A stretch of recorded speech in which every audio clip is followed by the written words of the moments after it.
गांव में रतन नाम का एक बहुत ईमानदार व्यक्ति रहता था। रतन की पत्नी सुनीता गांव के दूसरे घरों में साफ सफाई, झाड़ू पोछा, बर्तन मांजने का काम करती थी। रतन का 10 वर्ष का बेटा बंकू गांव के सरकारी स्कूल में पढ़ता था। एक शाम की बात है, रतन काम से थका हारा अपने घर पर आया ही था कि तभी उसकी पत्नी सुनीता रतन से बोली, मैं आपका ही इंतजार कर रही थी। क्या हुआ? सब कुछ ठीक तो है? आज तुम्हारा चेहरा क्यों उतरा हुआ है? बात ही कुछ ऐसी है, बंकू को आज प्रिंसिपल ने धमकी दी है कि अगर कल तक स्कूल की फीस जमा नहीं कराई गई तो स्कूल से बंकू को निकाल दिया जाएगा। नाम काट देंगे इसका। ऐसे कैसे काट देंगे? ये स्कूल प्रिंसिपल की कोई जागीर थोड़ी ना है। अरे सरकारी स्कूल है। इस बात को तो मैं भी जानती हूँ, लेकिन आप ही बताओ ना, आपने बंकू की फीस कितने महीने से जमा नहीं की? सुनीता की बात सुनकर रतन उदास होकर गहरी सोच में डूबते हुए बोला, बात तो तुम सही कह रही हो। बंकू की फीस हमने पिछले 6 महीने से जमा नहीं की। इसमें प्रिंसिपल का कोई दोष नहीं, सारा दोष मेरा है। मेरी एक बात समझ में ये नहीं आती, हमारे पास 5 बीघा उपजाऊ जमीन है, फिर भी आप दूसरों के खेतों में काम करते रहते हैं और इसके बदले आपको आखिर मिलता ही क्या है? अगर मैं दूसरों के घर में बर्तन ना मांजूं तो हमारे घर का खर्चा चलना भी मुश्किल हो जाएगा। मैं क्या करूं सुनीता? तुम अच्छी तरह से जानती हो कि हमारी 5 बीघा जमीन चतुर सिंह के यहाँ पर गिरवी पड़ी हुई है। पिताजी ने सेठ जी से जो 2 लाख रुपए का कर्जा लिया था वो उसे चुका नहीं पाए और स्वर्ग सिधार गए। और रही बात मेरी, तो तुम तो जानती हो कि मैं मुश्किल से कितना कमा पाता हूँ। मैं आपकी सारी बात समझती हूँ, लेकिन कुछ ना कुछ तो करना ही पड़ेगा ना। अगर ऐसे ही चलता रहा तो मुझे लगता है हमारे इससे भी बुरे दिन शुरू हो जाएंगे। तुम चिंता मत करो सुनीता, मैं कोई ना कोई इंतजाम करता हूँ। इतना कहकर रतन चारपाई पर लेटकर गहरी सोच में डूब गया। रतन रात भर यही सोचता रहा कि आखिर ऐसा कौन सा काम किया जाए जिससे उसकी गरीबी दूर हो जाए। अगले दिन रतन अपने चतुर सिंह की हवेली में पहुंच गया। रतन चतुर सिंह की हवेली में अपने ही खेतों में काम किया करता था, जो कि चतुर सिंह के कब्जे में थे। रतन को हवेली में देखकर चतुर सिंह बुरी तरह से चौंक गया। क्या बात है रतन, आज तुम खेत में काम पर नहीं गए? सुबह सुबह यहाँ क्यों चले आए भाई? आप तो जानते हैं सेठ जी कि मेरा परिवार गरीबी की किस कगार पर खड़ा है और कल तो हद हो गई। क्यों भाई, कल ऐसा क्या हो गया जो तुम्हारे पैर हमारी हवेली तक आने के लिए मजबूर हो गए? कल स्कूल वालों ने मेरे बेटे बंकू को स्कूल से वापस कर दिया, ये बोलकर कि जब तक मैं उनकी पूरी फीस नहीं चुका देता तब तक बंकू स्कूल में नहीं पढ़ सकता।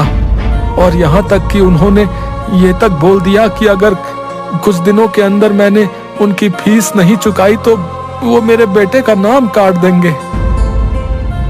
तो इसमें हैरानी की क्या बात है? क्या तुम्हें पता नहीं कि गरीबों को अपने बच्चों को पढ़ाने का कोई अधिकार नहीं? अरे भाई, अपने बेटे से कहो कि तुम्हारे साथ मिलकर वो तुम्हारे काम में हाथ बटाए। अरे तुम ही सोचो, स्कूल में पढ़ाई करके उसे आखिर क्या मिलेगा? वैसे भी पढ़ लिख कर किसी की नौकरी तो लगती नहीं है। तुम्हारे साथ कुछ काम करेगा तो तुम्हें कुछ ना कुछ कमा कर ही देगा। ये कैसी बातें कर रहे हैं सेठ जी? आप चाहते हैं कि मैं अपने बच्चे की पढ़ाई छुड़वा दूं और उसे अपनी ही तरह अनपढ़ रहने दूं?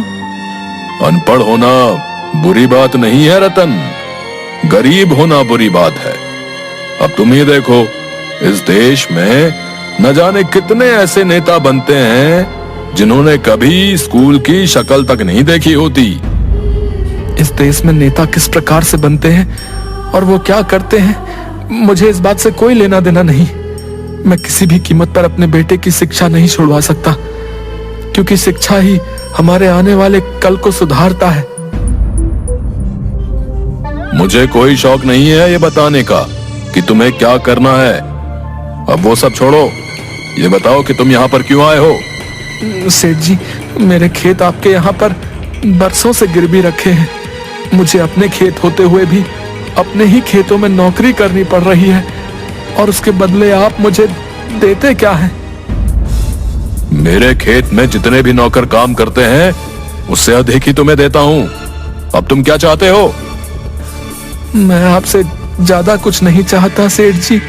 मैं बस ये चाहता हूँ कि मेरी पगार थोड़ी सी बढ़ा दी जाए, और उस पगार में से थोड़े से पैसे मुझे अभी दे दिए जाए, ताकि मैं बंकू की स्कूल की फीस जमा करा सकूं।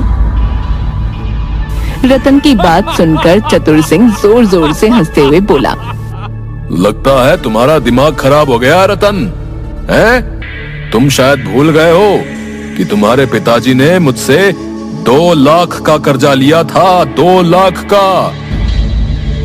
जी मुझे अच्छी तरह से याद है सेठ जी, और उस कर्ज को चुकाते चुकाते मुझे 20 बरस से अधिक हो गए हैं।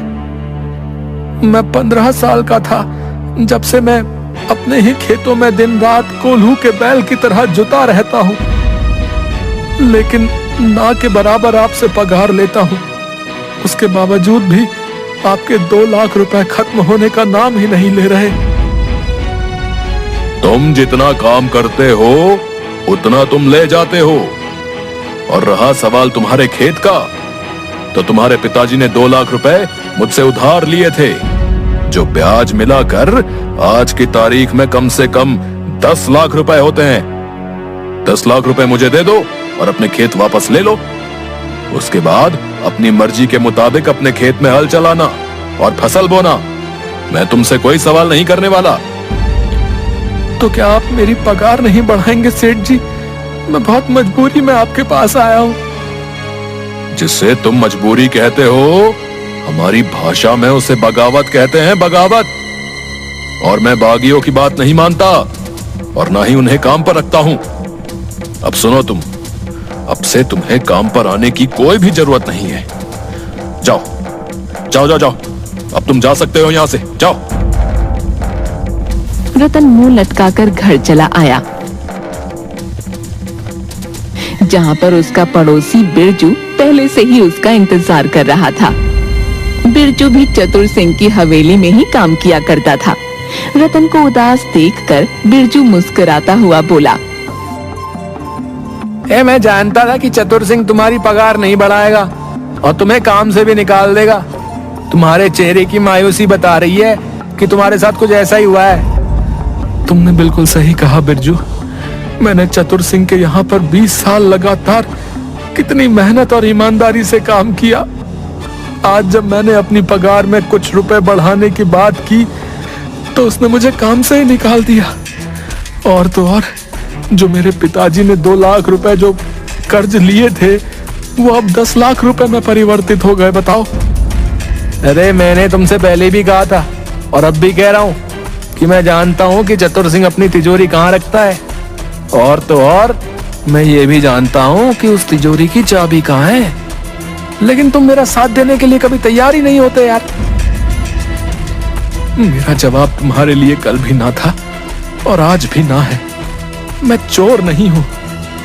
अरे राजा हरिश्चंद्र बनकर तुम्हें आखिर मिलेगा क्या है? तुम खुद ही देखो, उस सेठ ने तुम्हारी पगार बढ़ाने से मना कर दिया, और तो और तुम्हें काम से भी निकाल दिया।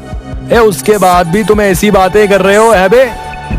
हाँ, अगर उसने मुझे काम से बाहर निकाल दिया तो ये उसका स्वभाव है भाई। मैं उसके स्वभाव की वजह से चोर नहीं बन सकता। मुझे अपनी ईमानदारी पर पूरा भरोसा है। एक ना एक दिन मेरे दिन जरूर बदलेंगे भाई।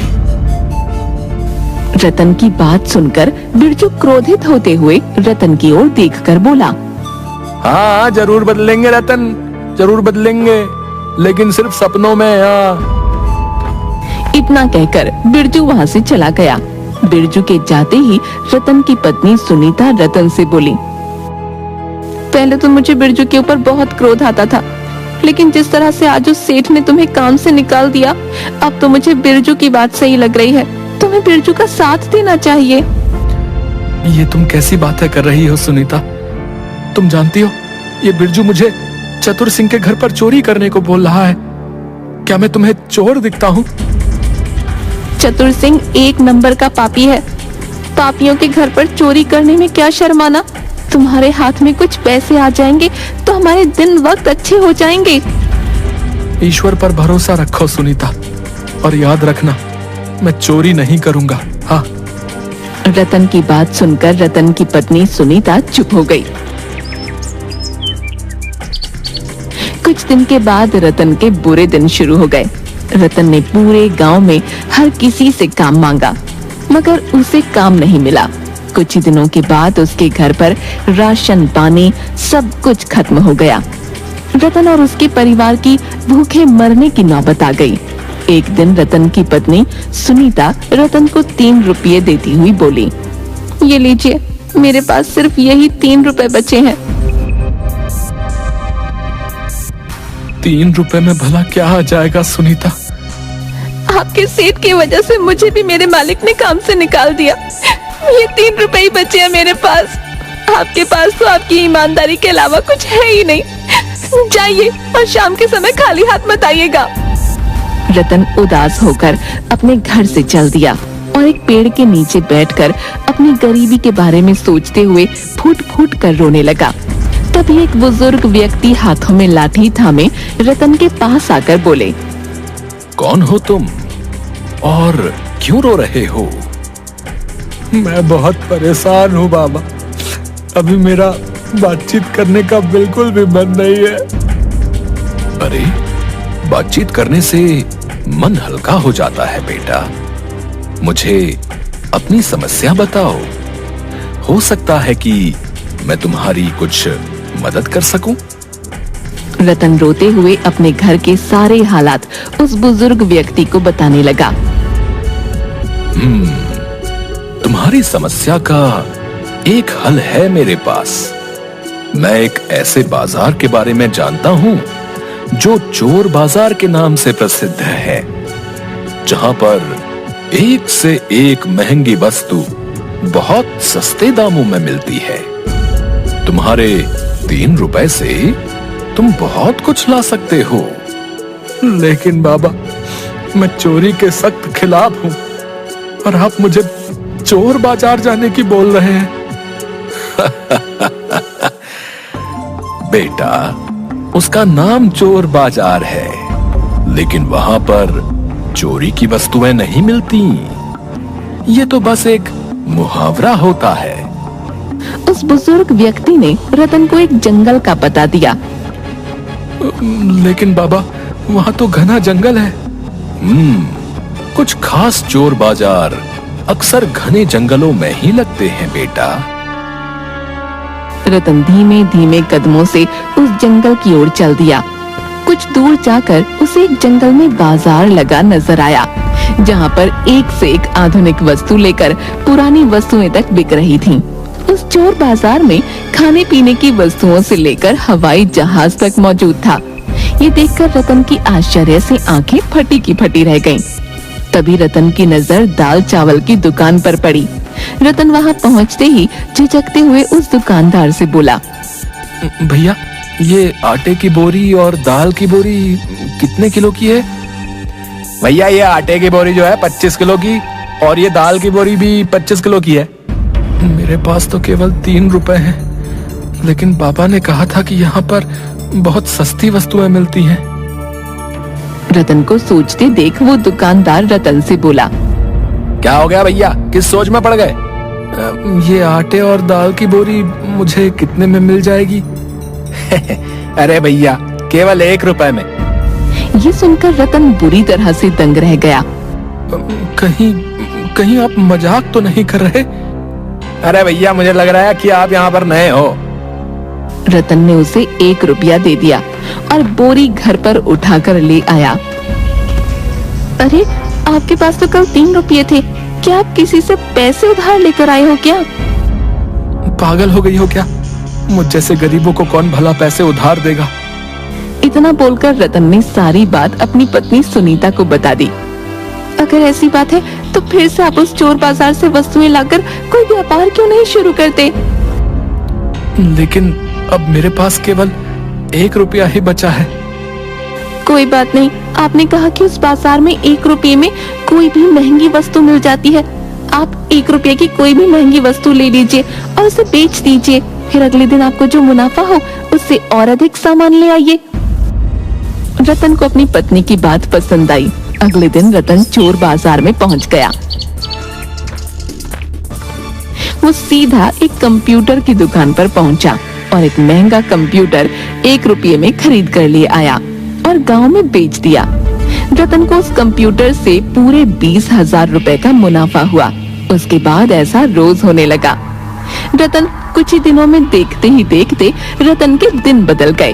अब बंकू सरकारी स्कूल में नहीं बल्कि एक महंगे प्राइवेट स्कूल में पढ़ने लगा और रतन के टूटे फूटे घर की जगह एक बहुत बड़ा आलीशान मकान बन गया।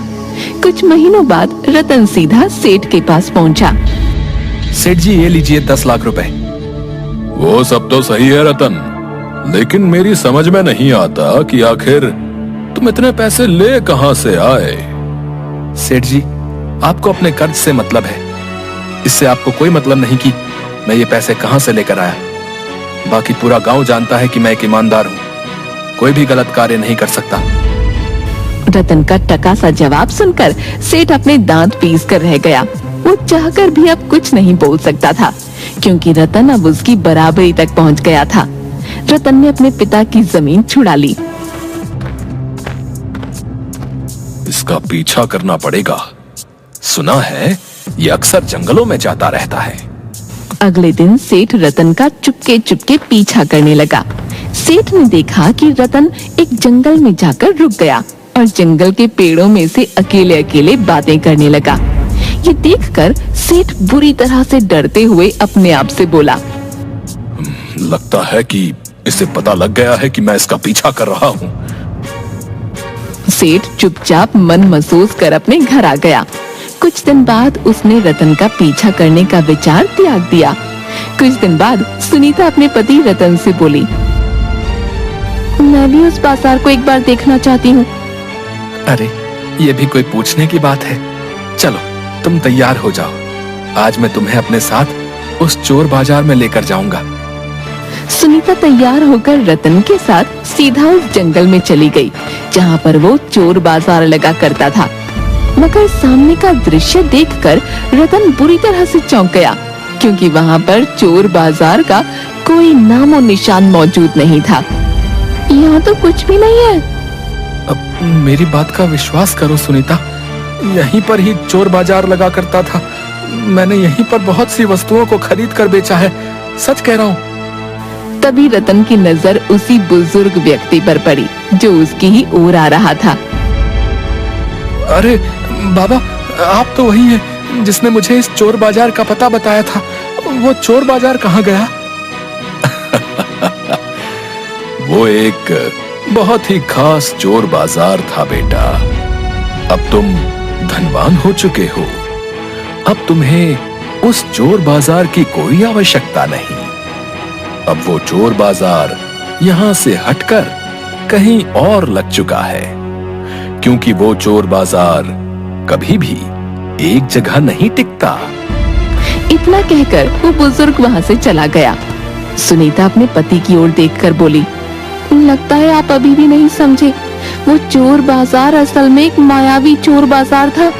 ईश्वर ने आपकी ईमानदारी से प्रसन्न होकर शायद आपके ऊपर ये उपकार किया है।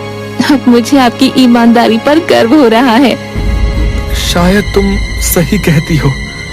रतन अपनी पत्नी के साथ घर पर चला गया। वो आज भी सोचता है कि आखिर आज वो चोर बाजार कहाँ पर लगा होगा।